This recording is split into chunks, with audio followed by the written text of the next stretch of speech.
ಸಚಿವ ಜಮೀರ್ ಅಹ್ಮದ್ ಖಾನ್ ಅವರಿಗೆ ಪ್ರಾಣ ಬೆದರಿಕೆ, ಧರ್ಮ ನಿಂದನೆ ಆರೋಪ.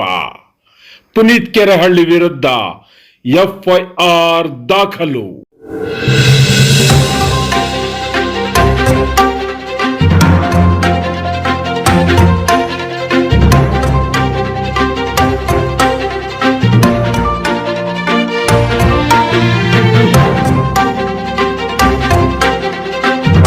ವಸತಿ ಹಾಗೂ ಅಲ್ಪಸಂಖ್ಯಾತರ ಕಲ್ಯಾಣ ಸಚಿವ ಜಮೀರ್ ಅಹ್ಮದ್ ಖಾನ್ ವಿರುದ್ಧ ಅವಹೇಳನಕಾರಿ ಮಾತು ಹಾಗೂ ಧರ್ಮ ಮತ್ತು ಜಾತಿ ನಿಂದನೆ ಮಾಡಿದ್ದ ಪುನೀತ್ ಕೆರೆಹಳ್ಳಿ ವಿರುದ್ಧ ಬೆಂಗಳೂರಿನ ಚಾಮರಾಜಪೇಟೆ ಠಾಣೆಯಲ್ಲಿ ಎಫ್ಐಆರ್ ದಾಖಲಾಗಿದೆ. ಸಚಿವ ಜಮೀರ್ ಅಹ್ಮದ್ ಖಾನ್ ಅವರ ಆಪ್ತ ಸಹಾಯಕ BS ಅಶೋಕ್ ನೀಡಿದ ದೂರು ಆಧರಿಸಿ ಬುಧವಾರ ಎಫ್ಐಆರ್ ದಾಖಲಿಸಿಕೊಳ್ಳಲಾಗಿದೆ.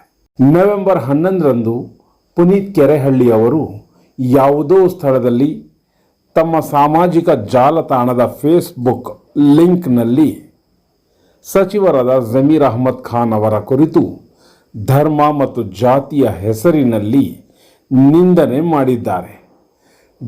ಧರ್ಮಗಳ ನಡುವೆ ದ್ವೇಷ ಬಿತ್ತುವ ಪ್ರಚೋದನಕಾರಿ ಹೇಳಿಕೆ ನೀಡಿರುತ್ತಾರೆ.